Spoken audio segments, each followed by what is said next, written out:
Get started, fellas.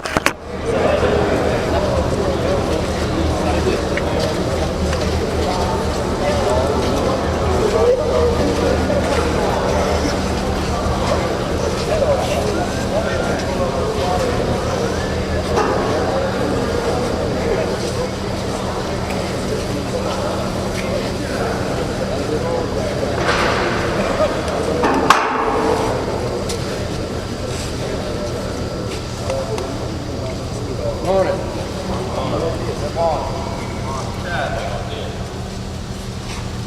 We'll talk about equipment operations. We've made some changes. We got some chains up on the big door going into the machine shop. The reasons are twofold. One is because the machines are now in close proximity to the door's edges. We want to try to filter anything that comes in and out through the middle to stay away from the machines. So we've got them to where it can be moved. For the most part, the expectation, if there's been chains put up on the door, is for the chains to stay up unless we're going in and out with equipment or we have some other reason for them to be down. Try and keep them up. We're trying to minimize the traffic in the shops. It's getting real crowded over there, and as time goes on, we're going to be more limited for space in shops. So we have to make everyone aware before we wind up having an unfortunate meeting with a piece of equipment or a golf cart. So try to keep an eye on the chains and try and make sure that they're up if they can be up. JSAs, and I poured over a few yesterday. JSAs is the three-step process. It calls for us to plan what we're getting ready to do. Again, I can say the same thing about a few of them. Get kind of jumbled up on the steps. Try and break the steps down, fellas. First thing you should be doing is gathering your tools and equipment and inspecting them and making sure that everything's all right. Secure your work area. Then get into the steps of the job. Just describing what you're getting ready to do is not steps, so we want to kind of break it down into some kind of sequential order. And we're not looking for a big long JSA. What we're actually looking for is that you put some thought into what you're getting ready to do.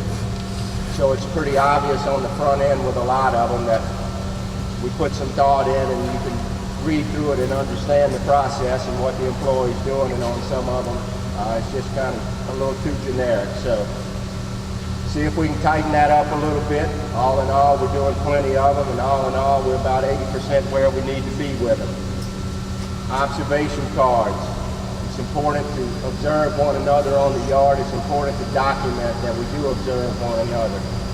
It's important to document what we do right. It's important to document what we do wrong. Take a little time out of your day. Got a whole week over here, typically a whole week with a Saturday involved. And you can grab a card and fill out a card. Been a little bit weak on them. I don't want you to fill out one just because I'm asking.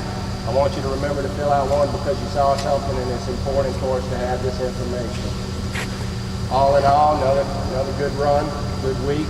I was in Houston on Monday. Houston's doing pretty well. Hours are elevated this year, and so we're looking good.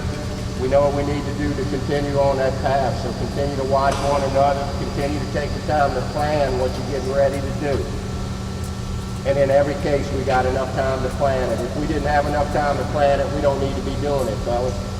So make sure that we take the time out at the minimum expectation is to have a tailgate meeting with one another and make sure everybody understands what they should be doing.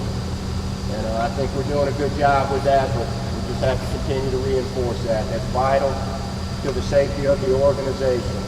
As we married with this ISO program, and I was talking with John Green in Houston, safety's gonna be a little more prominent in terms of safety and quality are actually two processes that almost mirror one another. About being concerned about what you're doing and doing the best you can. And so we're going to try and get a little bit closer to making sure that they're both as important as each other. You don't want to place either one above the other. You just want to be concerned that both of them get done the right way. Be a little change over in shipping and receiving. There's now going to be a receiving person, receiving clerk, Daryl Ravelet. Where's Daryl? Daryl's over here. Daryl's going to be getting our parts, components, whatever we ordered dispersed across the yard. Dale's going to be doing some escorting. Everybody's seen the little blue container on the side of shipping and receiving. That's going to be Dale's little landing zone in there. So it'll take a couple of days, a couple of weeks possibly to get everything running like a well-oiled machine, but we ought to be all right. Getting back to equipment. Patrick, where's Patrick? Patrick, if I read the email right, we've got some forklifts that have a closed loop hydraulic system on them. I just don't remember which group that is. That's the small ones. When you're talking about a closed loop hydraulic system, and jump in and correct me if I'm wrong, any hydraulic leak is going to affect the whole system. So it's not segregated. So if you got a leak in your brake system, your rams may bleed down as well. So what that means to us is even a small leak on a piece of equipment warrants getting it back to the mechanic shop and taking care of it. So keep an eye on what you're running out there. We need to have brakes on our equipment. We need to have our equipment functioning properly so we don't get into any bad situations. So if you have something wrong with the equipment, get it back to the mechanic shop. It's their call. They may say, yeah, it's not a big enough problem for us to worry about right now. But get it back there and have them bless it. They're the guys that understand the equipment to a little greater degree than we do. So they can, in fact, do that. And then I did also see in the email that we're starting to change some cherry picker windshields. And we've needed to do that for a while, but we need to not crack them a week after they get put in there. So that's something that you can just, through how you do what you do, maintain the equipment a little bit better. So let's be careful with how we operate. We'll do some sausage next Friday, fellas. I know it's been a little while, but it's hard to get started at 5 in the morning cooking with a grill when it's this hot. But we'll do some next Friday. What y'all got?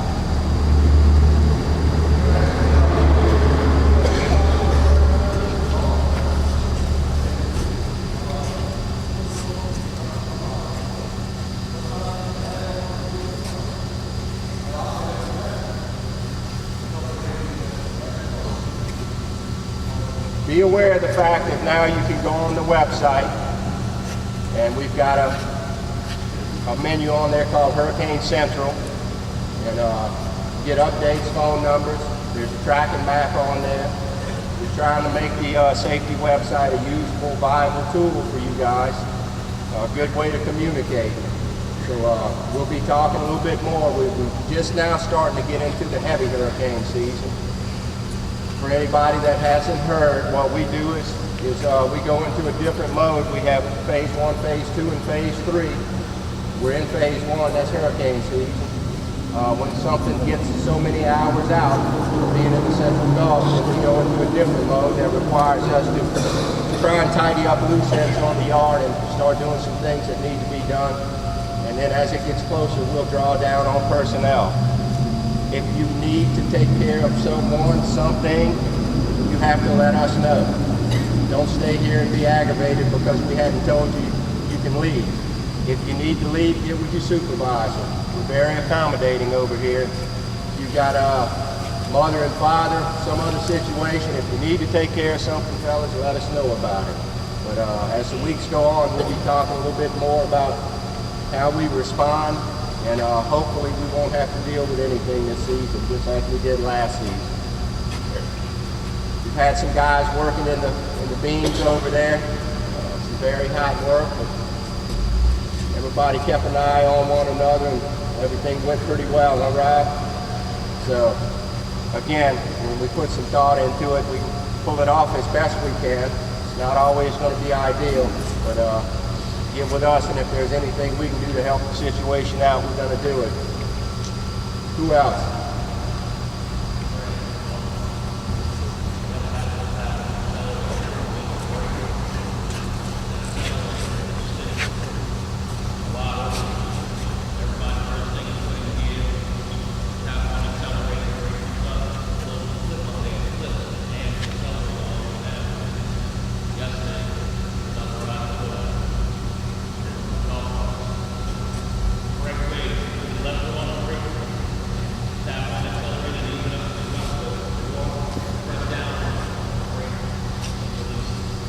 Ideally, if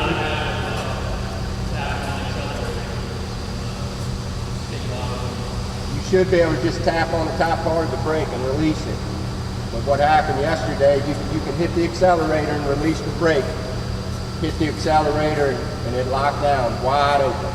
And so we messed up a garage door.